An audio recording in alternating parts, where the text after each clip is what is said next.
So, what happens if you can get your borderline into therapy?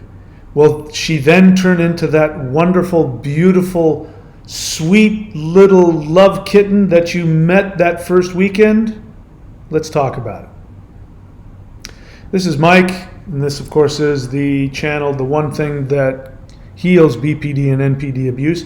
I have a new book out called How I Survived My Borderline Girlfriend. You can find it on Amazon, Kindle, and I have a chapter where I deal with this exact question. What happens if you get your borderline into therapy? So this is something I felt, and I tried. I did everything in my power to get it to happen. And in fact, it ended up backfiring on me in a really nasty way. But, once I became aware that the woman I was with actually suffered from borderline personality disorder. Now, I didn't know what that was, but I found that out. I don't know how I came to that conclusion. I had been hoovered and discarded a couple of times, and I didn't know what BPD was. And I was just in a lot of pain, and for some reason, a thought came into my head to look up borderline personality disorder. Like, okay. And I looked it up and I started reading it, and oh my God, that's it. That's exactly what she has.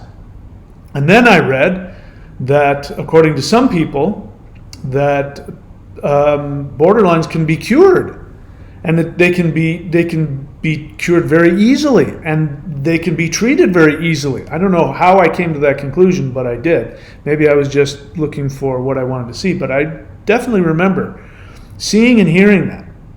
And I thought, well, that's all it is then. Now, I didn't know what a mental disorder was. I had no idea. I just thought she had some emotional issues, and that if she could just go to a therapist for, a little bit, that the therapist would show her, no, see, your response is because of your pain and your fear of intimacy. And she's going to go, oh my God, I want this to work. Now I know what my problems are. I'm going to stop being so mean, and I'm going to stay with him because he's the one, and we're going to make it work, and we're going to change the world. And I came to my borderline girlfriend, and I said, I think you have borderline personality disorder, and she got very upset with me. Apparently she had heard about it before. She got very upset with me, and it caused her to split on me for a moment. And then, I don't remember what happened after that. I think I crawled into a sock drawer for a couple of days. And then she came back and, of course, hoovered me back and talked about it and said, you're right. I do have this issue. I really want to heal. I really want to go to therapy. I want to be with you. Let's do this together. We'll go to a counselor together, and we'll love each other, and we'll be the most amazing couple. And we talked about how we were going to change the world and blah, blah, blah. And, of course, I was special, and she was special. We were different than everybody else. Well, you can imagine what happened after that. She didn't end up going to therapy. In fact, that was one of her reasons why I was the worst person that ever existed.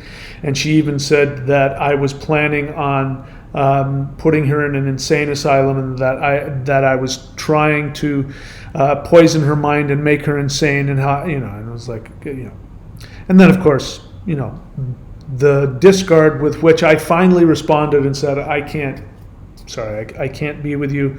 Please get rid of all of my information. And I started to block her on all possible means of communication. So I know exactly what you feel when you say, if I can just get her into therapy. But even if you could get her into therapy, now, here's what has to happen. What I've learned is that borderlines can heal. They won't get cured of their BPD. That's never going to go away. But they can get into some state of recovery, and they can get some control over over how they act, their symptoms.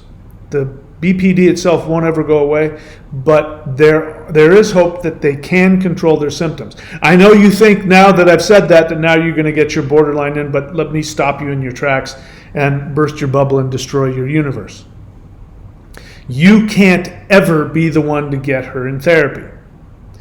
In order for her to get into therapy and to get that crazy look off of her face, in order to get her into therapy, she has to want to do it for herself, which means that she has to be in so much pain on her own that she realizes that she needs help.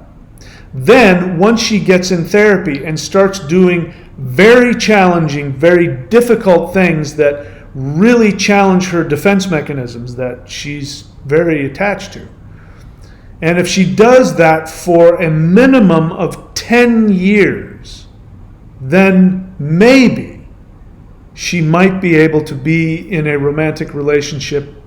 She'll never stop splitting, but she might be able to control how she responds, might have some control over her symptoms. Now, before you start planning out waiting for her the next 10 years, here's what also is going to happen. Let's just assume, for argument's sake, that she did listen to you, she did get into therapy, and she did want for it to work. Because what's really going to happen is if she gets into therapy because of you, she's going to resent you. The first thing that's going to happen is she's going to resent you for making her go and telling her that she's crazy and whatever else. So it's not going to work.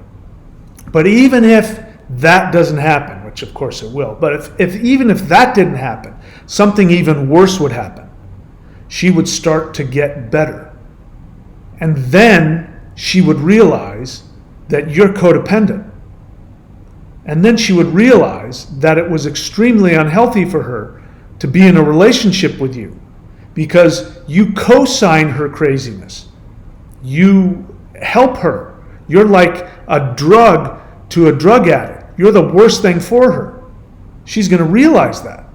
She's going to realize that for her own health, she has to get the hell away from you as fast as possible. So if you love her and you want her to be happy, then you have to realize you're her drug. You're not her solution. She's not going to get better because you're with her. She needs to be by herself for 10 years, working hard on herself and dealing with that because she wants to. And then after those 10 years, if she runs into you again, she's going to go, that guy, yeah, it was the last guy. Because here's the thing. You know that she's been projecting onto you this whole time. She doesn't even know who you are. She's been projecting onto you her mother, her father, some parent figure. And here's the part you don't know yet because you haven't done the one thing you need to do to cure yourself from this. You don't realize that you've been projecting onto her this whole time. You've been projecting your mother onto her. Now, you had a narcissistic, borderline perhaps mother who was never there for you and abandoned you, and so you get to play out your stuff. Now, you don't suffer from a personality disorder, so you can heal if you do the one thing. And of course, the one thing we talk about, you can go and look for that video, the one thing. Or you can read the book, How I Survived My Borderline Girlfriend. I tell you what the one thing is in there. If you do the one thing, you can heal. You can completely reverse this. She can't. So I'm sorry, my friend. I'm sorry to burst your bubble. Try it as much as you want. Be my guest. Go right ahead. See if it works. But even if you were able to get her into therapy, once she starts to get better, if that were to be the case, she would get rid of you in a heartbeat because you are bad news for her and you don't even realize it. All right, that's it. See you guys later.